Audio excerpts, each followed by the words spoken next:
بسم اللہ الرحمن الرحیم۔ السلام علیکم اسٹوڈنٹس۔ اس سے پہلے ہم لوگ لیکچر میں کور کر رہے تھے نظریہ پاکستان کے عناصر elements of ideology of Pakistan, اور ہم لوگوں نے 2 عناصر ڈسکس کیے تھے مکمل طور پر، عقائد اور عبادات۔ تو آج ہم ڈسکس کرنے جا رہے ہیں آگے اپنے فردر عناصر جو ہم لوگوں نے دیکھنے ہیں، حکمرانی، قانون کی حکمرانی، قوت اور مساوات اور عدل و انصاف۔ تو آج کے اس لیکچر میں انشاءاللہ کوشش کریں گے کہ ہمارا یہ ٹاپک جو ہے وہ مکمل ہو جائے، اور پھر انشاءاللہ اس طرح آگے اپنے فردر ٹاپکس کو کور کرتے جائیں گے۔ تو چلو اسٹارٹ کرتے ہیں آج کے اپنے اس ٹاپک کے قانون کی حکمرانی، پیج نمبر 8۔ اور اس سے پہلے اگر کسی نے کوئی مسئلہ ہے، کوئی کنفیوژن ہے، تو وہ اس سے پہلے والی ویڈیو کو دیکھ سکتا ہے۔ اس میں نے مکمل ڈیٹیل کے ساتھ آپ لوگوں کو بتایا کہ آپ لوگ کس طرح سے شارٹ اٹیمپٹ کریں گے اور کس طرح سے آپ لوگ لانگ کے لیے اٹیمپٹ کریں گے، فردر ہیڈنگز اور سب ہیڈنگز کو کریٹ کریں گے۔ تو جو اب آ جاتا ہے ہمارے پاس تیسرا عناصر، وہ ہے قانون کی حکمرانی، رول آف لا۔ قانون کی حکمرانی اسلام کے نظام کی اہم خوبی ہے۔ اس کی بنیاد اس تصور پر ہے کہ قانون کا سرچشمہ اللہ تعالیٰ ہے۔ قرآن اور اسوہ رسول صلی اللہ علیہ وسلم قانون کی بنیاد ہے۔ بادشاہ اور غلام بھی اس قانون کے سامنے برابر ہیں۔ یوں کہا جا سکتا ہے کہ اسلام کے نظام میں جمہوریت کی روح موجود ہے۔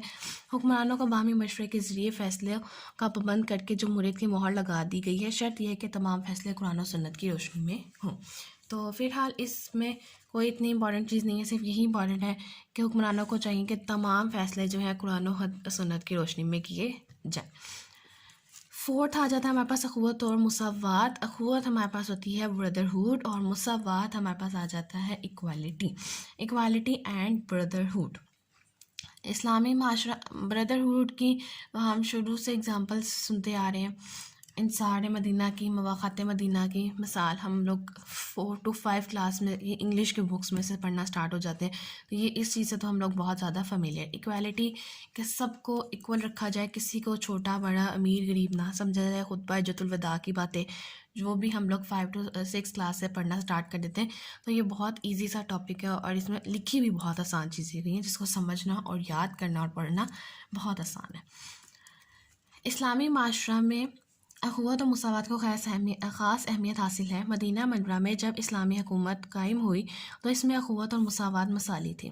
آج بھی اسلامی معاشرہ اسی اخوت و بھائی چارے اور مساوات کا تقاضا کرتا ہے جو مواقعات مدینہ میں نظر آئی تھی۔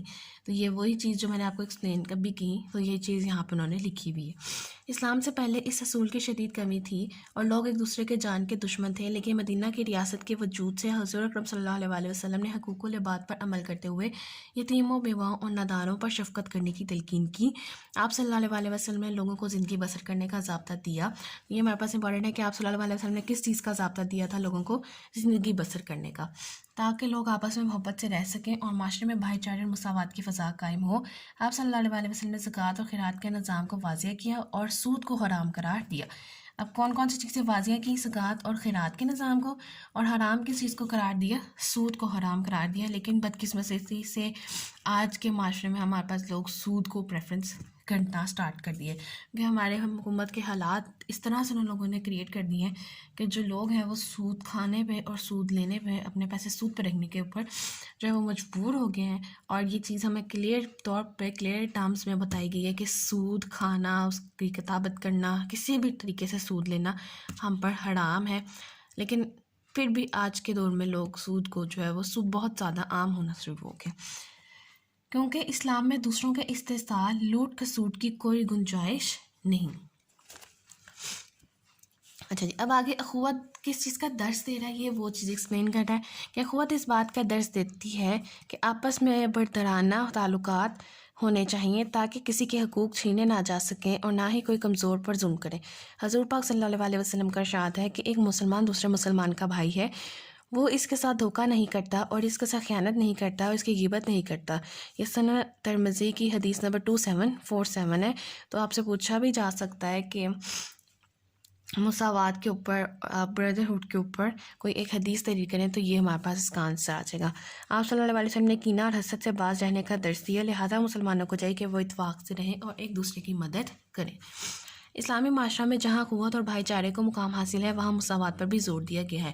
اس سے پہلے قوت اور بھائی چارے پہ بات کی گئی تھی، اب مساوات پہ بات کی گئی ہے۔ اقبال کے الفاظ ہیں، ایک ہی صف میں کھڑے ہو گئے محمود و ایاز، نہ کوئی بندہ رہا نہ کوئی بندہ نواز۔ کیونکہ اسلام میں اونچ نیچ کا کوئی تصور نہیں. اسلام نے ایسے معاشرے کی بنیاد رکھی ہے جس میں غریب اور امیر سب ایک جیسے ہیں, کسی کو کسی پر برتری حاصل نہیں. حضرت محمد صلی اللہ علیہ وسلم نے اس حقیقت کو اپنے آخری خطبے میں یوں بیان فرمایا.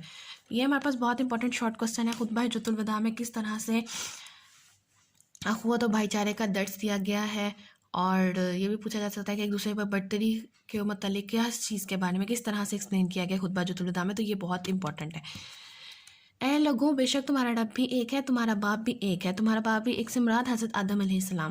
اگار رہو کسی عربی کو کسی اجمی پر, کسی اجمی کو کسی عربی پر, کسی سفید فام کو کسی سیاہ فام پر, اور کسی سیاہ فام کو کسی سفید فام پر کوئی فضیلت حاصل نہیں. فضیلت کا معیار صرف تقویٰ ہے. تو یہ ہمارے پاس MCQs بھی آ جاتا ہے کہ فضیلت کا معیار کس پر ہے. فضیلت کا معیار صرف اور صرف تقویٰ پر ہے. اسلام تو نام ہی مساوات کا ہے. اللہ تعالیٰ کے نزدیک کوئی شخص برتر نہیں ہے. اگر کوئی بڑا ہے تو اچھے اعمال کی بنیاد پر بڑا ہو سکتا ہے. آپ دیکھ لیں کہ مسجد میں کوئی شخص افضل نہیں. سب ایک امام کے پیچھے کھڑے ہو کر نماز ادا کرتے ہیں. اللہ کے حضور کسی کو برتری حاصل نہیں. سب ایک امام کے پیچھے کھڑے ہو کر نماز پڑھتے ہیں. کوئی بھی نہیں دیکھتا کہ کون امیر ہے, کون غریب ہے, کون چھوٹے گھر سے ہے, کون بڑے گھر سے ہے. تو سب اس ٹائم پہ ایکول ہوتے ہیں. تو یہ ایک مثال ہے جو ہمیں اللہ تعالیٰ کی طرف سے ہر روزانہ 5 وقتوں میں پرووائڈ کی جاتی ہے کہ کوئی بھی کسی سے بڑا نہیں ہے. صرف اگر کوئی کسی کے اوپر برتری حاصل ہے اللہ تعالیٰ کے ہاں تو وہ صرف اعمال کی بنیاد پر ہے. تو مسجد میں کوئی امیر کوئی غریب کسی کو آنے سے روک نہیں سکتا, اور نہ ہی کوئی غریب کسی امیر کو آنے سے روک سکتا ہے. تو سب ایک امام پیچھے, امام چاہے امیر ہے, چاہے غریب ہے, چاہے گورا ہے, چاہے کالا ہے, لیکن سب نے اسی امام کے پیچھے کھڑے ہو کے نماز پڑھنی ہے. اور اس میں بھی ہزاروں لوگ پیچھے کھڑے ہوتے ہیں اور ہمیں نہیں پتہ کہ کون ہمارے پاس کس نیچر کا انسان وہاں کھڑا ہے. تو یہ اللہ تعالیٰ کی طرف سے ہمیں مثال دی جاتی ہے کہ سارے انسان برابر ہیں. اور یہ جو شعر ہے, ایک ہی صف میں کھڑے ہو گئے محبود و ایاز, نہ کوئی بندہ رہا ہوگا نہ بندہ نواز. تو یہ ہمارے پاس مسجد والی اگزامپل کی ہی ایکسپلینیشن ہے ان 2 اشعار میں. اللہ تعالیٰ نے مساوات نسل انسانی کا درس دیتے ہوئے سورہ ہجرات میں یوں ارشاد فرمایا ہے. سورہ ہجرات کی آیت نمبر 13 میں اللہ تعالیٰ کا ارشاد ہے, لوگوں ہم نے تم کو ایک مرد اور عورت سے پیدا کیا اور تمہاری قومیں اور قبیلے بنائے تاکہ ایک دوسرے کو شناخت کرو, اور اللہ کے نزدیک تم میں زیادہ عزت والا وہ ہے جو زیادہ پرہیزگار ہے. تو یہ بات بھی اللہ تعالیٰ نے کلیئر کر دی ہے قرآن مجید میں کہ اللہ تعالیٰ کے نزدیک زیادہ عزت والا, سب سے زیادہ اور اہم وہی ہے, سب سے بڑا وہ ہے جو زیادہ پرہیزگار ہے. لاسٹ عناصر جو آج ہم ڈسکس کرنے جا رہے ہیں وہ ہے ہمارے پاس عدل و انصاف, جسٹس اینڈ ایکوالٹی, جو کہ بہت زیادہ وقت کے ساتھ ساتھ ہمارے معاشرے میں ہمارے لوگوں میں کم ہوتی جا رہی ہے. دیکھتے ہیں کہ اس میں کیا کہتے ہیں. عدل و انصاف کے بغیر کوئی بھی معاشرہ ترقی نہیں کر سکتا, لہٰذا عدل و انصاف کا تقاضا. اب اس کا تقاضا ایکسپلین کریں, یہ ہمارے پاس امپورٹنٹ ہے, اس کو آپ مارک کر لیں کہ عدل و انصاف کا تقاضا یہ ہے کہ معاشرے میں ہر کسی کو اس کا حق ملے. جہاں انصاف پر مبنی معاشرہ ہوگا وہاں معاشرے کی دوسری خرابیاں خود بخود ٹھیک ہو جائیں گی, کیونکہ اس طرح کوئی کسی کا حق غصب نہیں کر سکتا. سزا کے خوف سے کوئی بے ایمانی یا کوئی ناانصافی کا مرتکب نہ ہوگا. طلوع اسلام سے پہلے اس قسم کی بے ایمانی کہ طاقتور کو سزا نہ دینا جبکہ کمزور کو سزا دینا عام تھا, لیکن اسلام کے بعد عدل و انصاف کا بول بالا ہوا, معاشرے میں عدل و انصاف کی فضا قائم ہوئی اور مسلمان معاشرے میں انصاف کی ایک ضرورت بن گیا. عدل و انصاف کی ضرورت زندگی کے ہر شعبے میں ہے. عدل و انصاف کے نفاذ کو ممکن بنانا عدالتی نظام کی ذمہ داری ہے. اب عدل و انصاف کے نفاذ کو ممکن بنانا کس کی ذمہ داری ہے؟ عدالتی نظام کی. تو یہ ہمارے پاس امپورٹنٹ ہے. اس مقصد کے لیے عدالتوں کا آزاد ہونا نہایت ضروری ہے. ججوں پر کسی قسم کا سیاسی دباؤ نہیں ہونا چاہیے تاکہ قانون کا اطلاق سب پر یکساں ہو.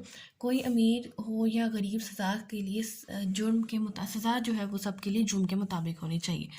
حضور اکرم صلی اللہ علیہ وسلم کا فرمان ہے کہ جو قوم عدل انصاف کو ترک کر دیتی ہے تباہی اور بربادی اس کا مقدر بن جاتی ہے.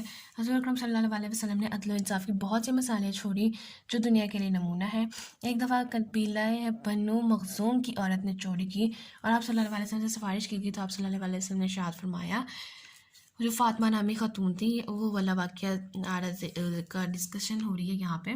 فاطمہ نامی خاتون کو تو آپ صلی اللہ علیہ وسلم نے فرمایا تھا کہ اگر میری بیٹی فاطمہ بھی ہوتی اور وہ بھی چوری کرتی تو میں ان کے ہاتھ کاٹ دیتا. تم سے پہلے قومیں اس لیے تباہ و برباد ہو گئیں کہ ان میں جب کوئی بڑا آدمی جرم کرتا تھا تو اسے سزا نہیں دی جاتی تھی, اور اگر کوئی چھوٹا آدمی جرم کرتا تھا تو اس پر حد لاگو کر دی جاتی تھی. خدا کی قسم اگر فاطمہ بنت محمد صلی اللہ علیہ وسلم بھی چوری کرتی تو میں اس کا بھی ہاتھ کاٹ دیتا. عدل و انصاف کی اہمیت سے انکار نہیں کیا جا سکتا, کیونکہ کسی بھی معاشرے میں قانون کی بالادستی سے معاشرہ دن دگنی رات چگنی ترقی کرتا ہے. یہ جو تھے ہمارے پاس عناصر تھے. نظریہ پاکستان کے عناصر ایلیمنٹس آف آئیڈیالوجی، جس میں ہمارے پاس 5 عناصر ڈسکس کیے: عقائد، بلیفس، عبادات، ارکان اسلام، قانون کی حکمرانی، رول آف لا، اخوت و مساوات، ایکوالٹی اینڈ بردرہڈ، اور عدل و انصاف، جسٹس اینڈ ایکوالٹی۔ اور ہم نے دیکھا کہ ہم لوگ کس طرح سے اٹیمپٹ کریں گے شارٹ کے لیے اور لانگ کے لیے، کیا چیز ہمارے پاس لانگ کے لیے امپورٹنٹ ہے، کیا چیز شارٹ کے لیے امپورٹنٹ ہے۔ تو میں نے پہلے اسٹارٹ میں بھی بتایا تھا کہ یہ جو کوسچن ہے نظریہ پاکستان کے عناصر، یہ ہمارے پاس شارٹ، ایم سی کیو اور لانگ تینوں کے لیے جو ہے وہ امپورٹنٹ ہے۔ تو اگر آپ لوگ کسی ایک پوائنٹ آف ویو سے بھی اس کو تیار کریں گے تو وہ آپ کا پورا تیار ہو جائے گا۔